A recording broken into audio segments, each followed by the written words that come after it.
Right, there's one more act, and it's Stanley Brooks. Make some noise for Stanley Brooks!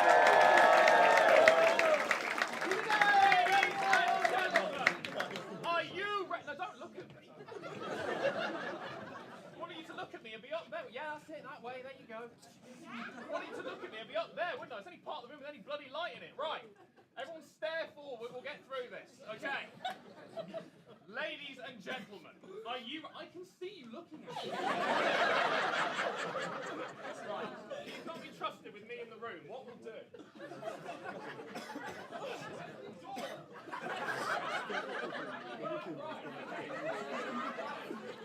Ladies and gentlemen, are you ready to have your lives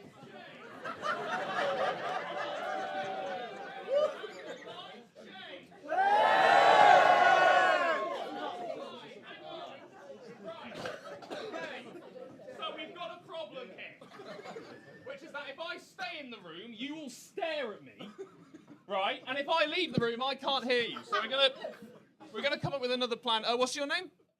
You don't want.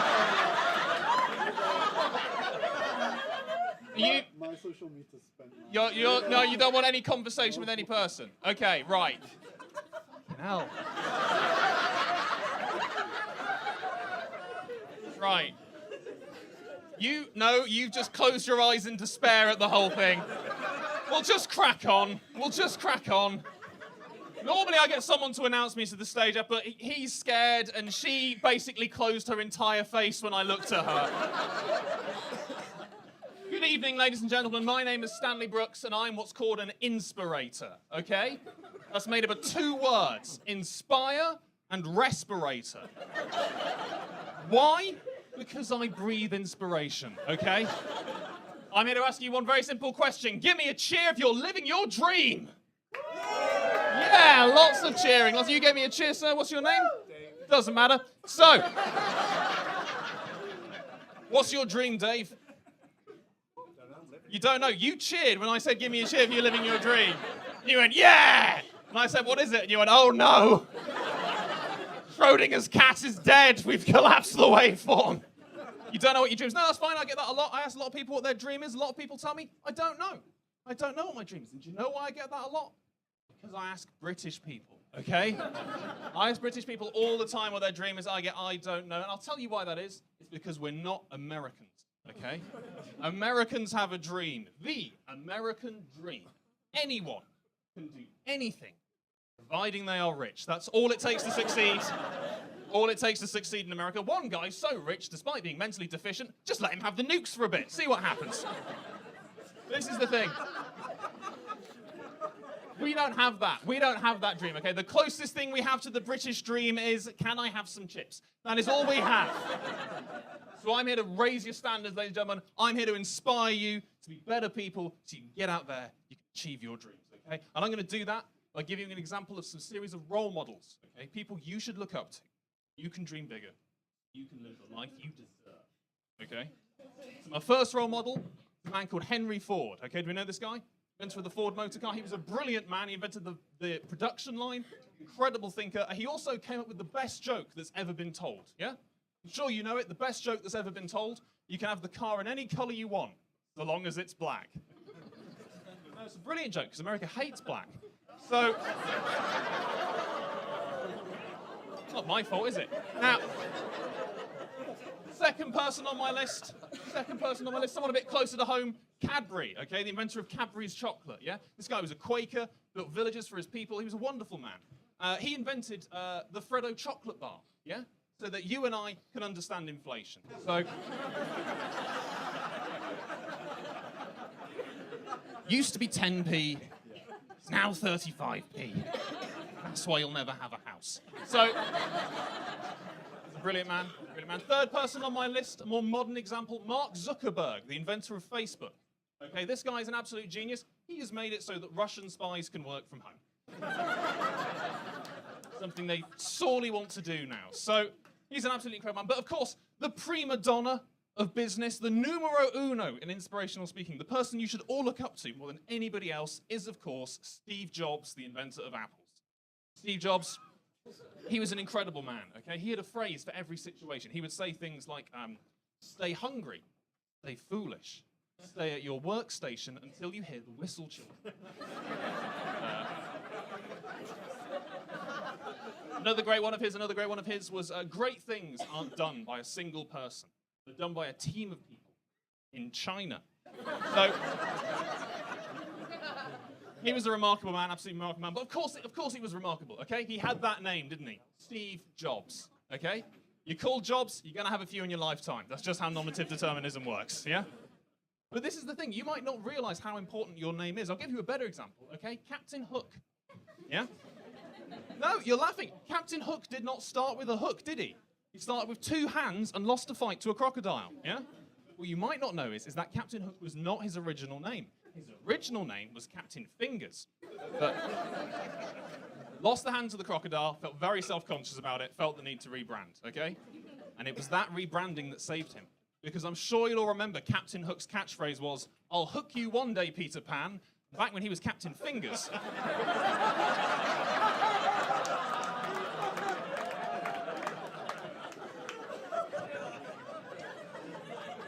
That was something that Great Ormond Street wanted nothing to do with.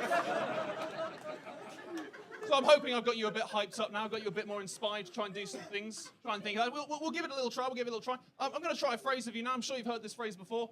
Carpe diem. Yeah?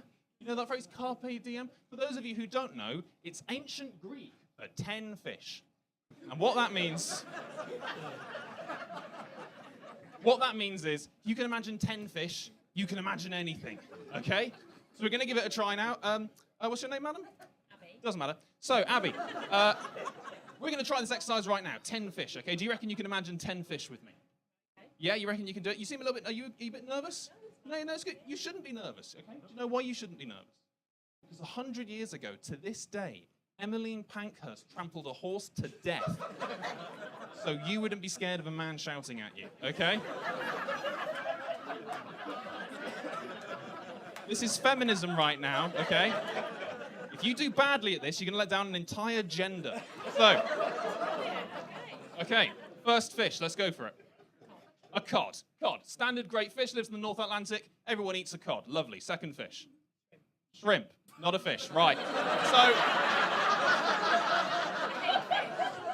it's a shellfish. It's a shellfish. You hate fish. So when I came to you and said, do you reckon you can imagine 10 fish? I mean, you could have just said cod 10 times and I'd let you do that. But anyway.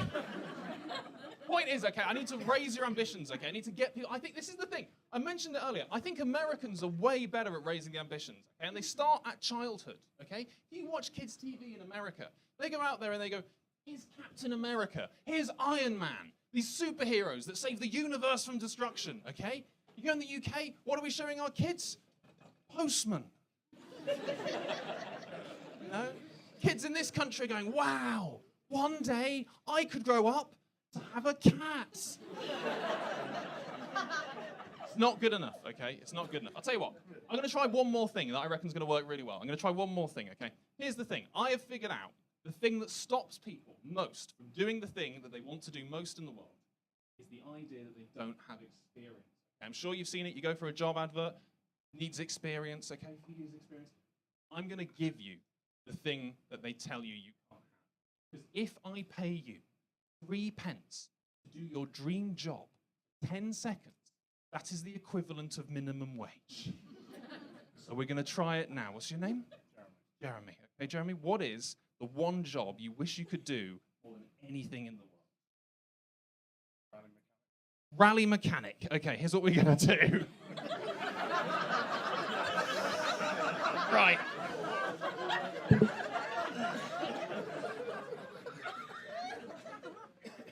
That looks a bit loose to me. Do you reckon you can screw that back in? All the time you're doing that, I'm going to go vroom. Okay, just screw it in. Yeah. Oh, I nearly hit you. Just keep going. Okay, that's it. There you go, 3 pence, rally mechanic. You can do it. You can go to the garage now, you can tell them I'm a rally mechanic. What's your name? Andy, pleased to meet you. Andy, what's your dream job? Multi-billionaire. Multi-billionaire. All right. If you can reinvest this, you can make it, okay? You can make it. I'm going to try one more. What's your name, madam? Eve, nice to meet you, Eve. Eve, what's your dream job? I don't have one. Don't pay her. So, this is the thing, ladies and gentlemen. I hope I've inspired you tonight. I hope I've raised the stakes for you in terms of what you can achieve in your life. Because this is the thing. I've been doing this for a while now. But the stakes recently changed for me. Because I've got a kid now. And I don't know whose it is. Followed me out of a shop one day. He's a great kid. He is a fighty drunk, but he's a great kid. And the thing is, I'm trying to be better for him, yeah? I'm trying to raise him up so that he can have the kind of standards that an American might have, yeah? And this is the thing, is I come home after these seminars, yeah, and he's lying on the sofa, he's had his dinner of ketchup and salt. I go over to him, I say, hey there, kid. We're not on first name terms. Hey there, kid.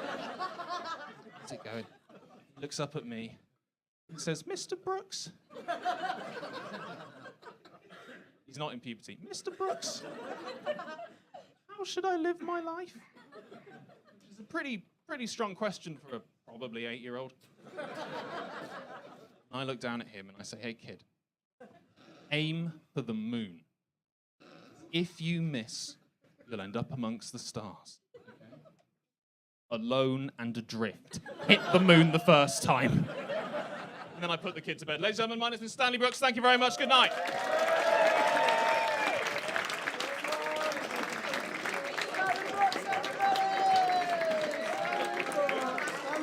There he goes, right?